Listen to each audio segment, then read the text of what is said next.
Hello. Today we're going to be going over DMA 50, section 6 and 7. And I just want to kind of break down a few strategies that viewing example doesn't really fully explain in my MathLabs Plus. But you're more than welcome to follow my the viewed example in my MathLabs Plus if it's comfortable for you. Both of them, both methods, mine and my MathLabs Plus viewing example will get you to the right answer. So starting off in section 6, you're going to be asked to find the slope. And the slope can be found in three different methods as far as finding the slope. This here, using the formula, will be the first method that we're going to discuss. So here's the formula. We have y2 minus y1, x2 minus x1, and we get our x1s and x2s and stuff like that from your two order pairs that is given to you in the problem. So here's my two order pairs that's given. If you want to go ahead and make a note of this, it does not matter the order. So if you put this one, this here is 1 and 7 and 8 and 2.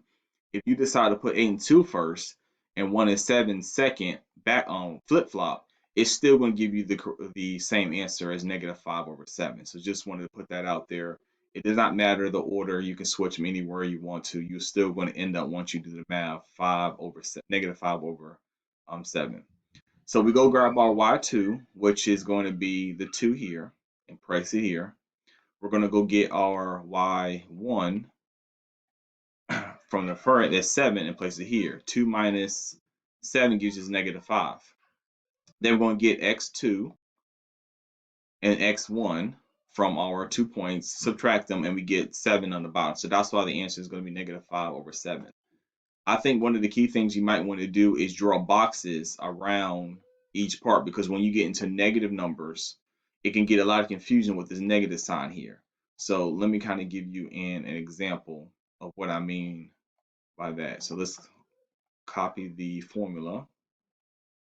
Let's go to our whiteboard.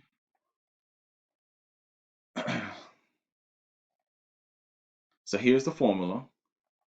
And if I'm giving you ordered pairs with negative numbers now,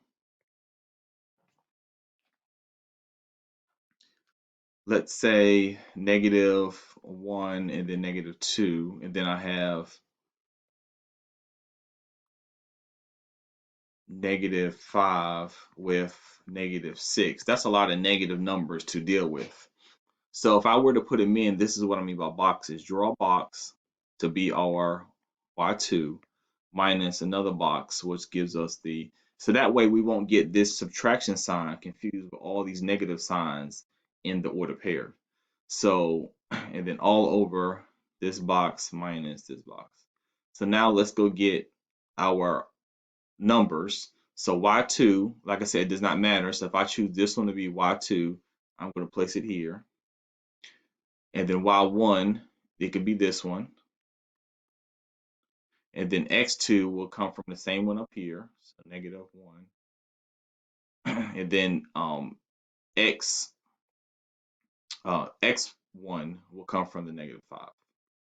So in your calculators, you would have to actually type in -2 minus a -6.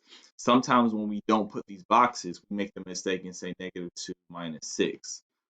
And that's what I've seen a lot with students. They don't put this subtraction sign. They think this is a minus sign and they don't put it there. So I would suggest you doing the boxes so you won't make that simple error when you have so many negative signs.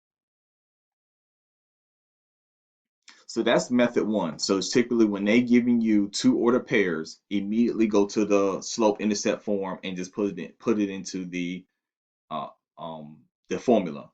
Now, if they don't give you two order pairs, sometimes they give you a graph. So if they give you a graph,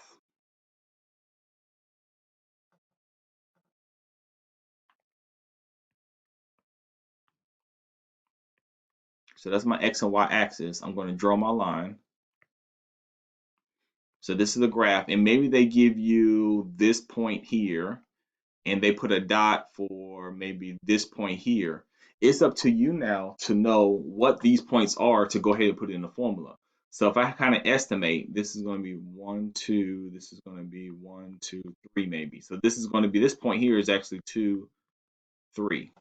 And if I do this one, it's going to be 1, 2, 3, 4, 1, 2, 3. So this is probably -4 and -3 for this one. So now that I have my two ordered pairs, I can go now and place it into the formula to solve for the slope. So that's what it means if they don't give you the ordered pairs. So for any problems that give you two ordered pairs or they give you a graph, use method 1 to find the slope. Before we move on to method 2, I'm going to talk about the slope when you see a 0 now. The slope produces a 0 for a horizontal line. An easy way to kind of detect that for it. So say for instance, we have a horizontal line. So here's my X and Y axis again. And now I have a horizontal line that runs this one. It's going to ask you, what is the slope for this one? It's real simple for finding the slope because for this one here is because it has just a horizontal line. So horizontal lines, the slope is actually going to be 0 for this one. And if you actually spell the word out horizontal, you notice you see two O's in horizontal. And I think it's a little easier just to look at the word horizontal and know that the answer is going to be, the slope is going to be 0 because you see it in the problem, to see it in the word. But if you actually did the math, so say for instance, we have this point here and maybe this point here. We know that this point here is going to be maybe 1, 2, 3, 4. 1, 2, 3, 4, 5. So this one's going to be 4, 5. And over here it's probably going to be 1, 2, -2. And then 1, 2, 3, 4, 5 again. So when I put it into the formula, I have 5 minus 5 over 4 minus a -2. And notice that I have 0 on top of 6, which is equal to 0. 0 divided by 6 is 0, which means the slope is going to be 0 for a horizontal line. So anytime you see a horizontal line, we know the slope is always going to be 0 because again, you see the O in it. Now, if the line is vertical, just straight up and down, the answer is going to be undefined because you look in the word vertical. Do you see an O like we did here in two places here? No, we don't see that. So that's why I say the easiest little shortcut to figuring out the slope for a vertical line is going to be undefined because I can't find the 0 in the word vertical. And once you do the math, you'll notice that 0 will be on the bottom. Anytime you have 0 on the bottom, that's going to be undefined because you can't do 0 into 10. That's not possible. So that's why the answer is undefined. So 0 on top, horizontal, just put the answer is going to be 0 for the slope. If the 0 is on the bottom, you just click on the undefined because vertical lines, the slope is going to be undefined. So, but if you still get confused, just get the 2 points like we usually do, get the two order pairs, put it in the formula. Know that when 0 is on the top, the answer is 0. If 0 is on the bottom, the answer is undefined. Let's move to method 2. Method 2 is now when you see an equation. So method 1, you have two order pairs given. Now the MathFast Plus is going to give you an equation. And this is probably one of the easiest ones because if you put it in the form of y equals mx plus b, then whatever number is in front of the x is considered to be the slope. So, because m stands for slope in y equals mx plus b. So again, it must be, this is the important thing you need to write down, it must be in this form of y equals mx plus b, because what I see a lot of students is they run to the problem and say, oh, there's an 8 in front of the x, so the slope for this problem is 8. It's not, because is this problem here in y equals form? Is y by itself? It's not in y equals mx plus b form. So we have to actually change the problem by subtracting the 8x over to both sides, get y by itself. And now you see now, since it's in y equals mx plus b form, we know now we can look in front of the x, which is our slope m, and just write down the answer to be -8. Again, the answer is not negative 8x. It is actually just negative 8. You don't put the x when we're talking about the slope. Just the number of in front of the x is going to be the slope when it's in this form. So please make sure you change it into y equals mx plus form first before identifying the slope. And that's all you need to do for this problem. The third method is when you're given a picture this time. So remember in method 1, what was on top? It's y on top, x on the bottom. So when you look at the picture, remember which direction does the up and down on your y and x axis run? We know the y runs up and down, the x runs left to right. So that means that on top should be the y, which is 14, and on the bottom should be 18 because it runs as our x. Reduce it, and then this is our slope 7/9. If the problem in Mod5+ asks for percentage, then just take this 7/9 times it by 100, and that provides you with the percentage. So that's 3 methods on finding the slope. When you're giving two ordered pairs, when you're given an equation, or if you're given a picture. Take the y running up and down, put it on top in the numerator. Put the x running left and right in the denominator, simplify. That's our answer. If the direction says make it a percentage, then multiply this by 100, change it to percentage. So that takes care of section 6. I do want to go through one problem in section 6, and that's number 13. Because it asks for parallel, perpendicular, and neither. So let me kind of go through what each of those actually mean. Parallel, perpendicular, and neither. So parallel lines, the way they look, they actually just run together. They have the same exact slope.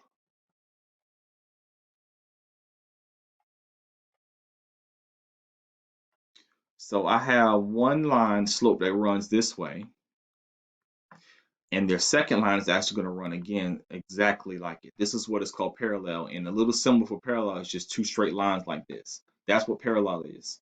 Perpendicular, this is where they run and meet at a 90-degree angle. So maybe this line goes this way, this one goes this way. Kind of looks like the x and y axis, or it can look like an X maybe. They run like this. So this line goes this way, this line goes this way.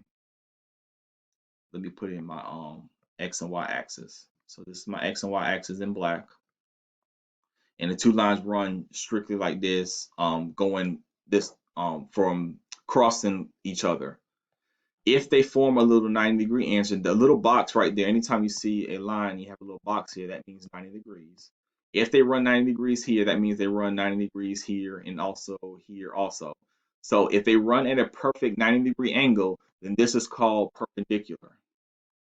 So running together means parallel. Perpendicular means if they cross like this. By looking at the slope now, for parallel, you have the same slope. However, perpendicular, you have to do two things to the slope. First thing, you need to flip the slope. Second thing, you need to change the sign.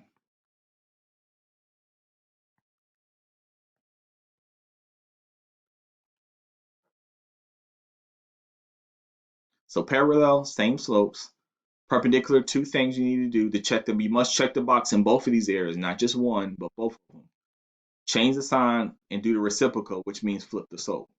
If you can't figure, if both these slopes are not the same, or if the slopes are either the sign is not changed in one of them or it's not flipped in the other one, maybe just check the box on one of these two, then you have to put neither. It won't fall under a parallel or perpendicular.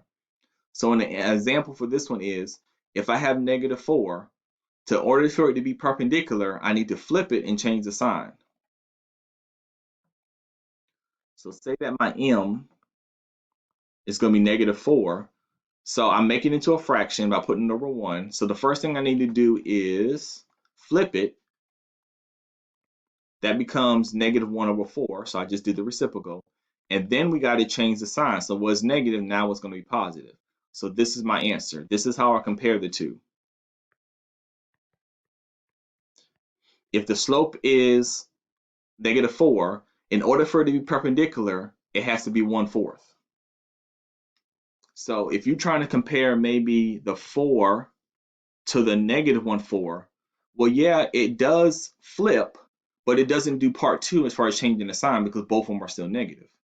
So this way here, you were right, neither. This slope is neither. Remember, it must fall into both of these categories. So for these two, to compare these two again,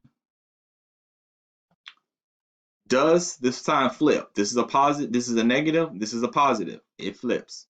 Does the sign, do we, I'm sorry, flipping. So if I flip it, it becomes 1/4. Does the sign change? Yeah, that's a negative, that's a positive. It does both. So that means this one is going to be perpendicular. And this is the symbol. This is a symbol here. It's like an upside down T for perpendicular. So let's go to this example here. The first thing in this problem here we need to do is identify the slope. The only way to can tell that the slopes are parallel perpendicular is we need to figure out what the slope is. So what is the slope for the first equation? Hopefully you did not say 3, because remember what I told you. It needs to be in that y equals mx plus b form, and it's not. So once we change the problem and switch it, we notice that now it's in this form because y is by itself. The slope for this one is 3/7. So let's write that one down.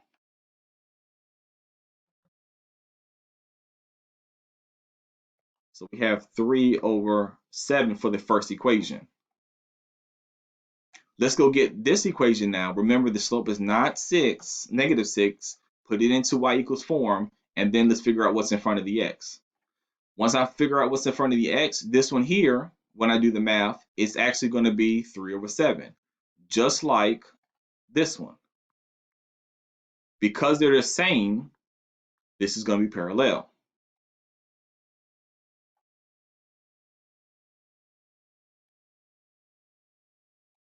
So these lines here are parallel.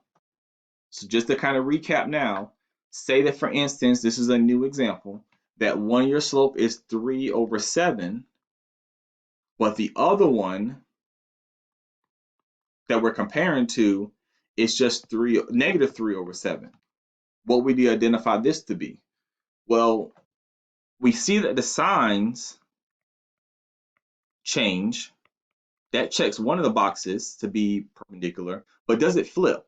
Since there's the flipping action doesn't happen, this one here is going to be, the answer is going to be neither. Because the slopes are not the same, because one of them is positive, one of them is negative, so it's not parallel, because it has to be parallel to be the same, and it doesn't fall under the category of both of these together. It doesn't flip, so that's why the answer for this one is going to be neither. So that will run you through the examples to get you through section 6 on My Math Flash Plus.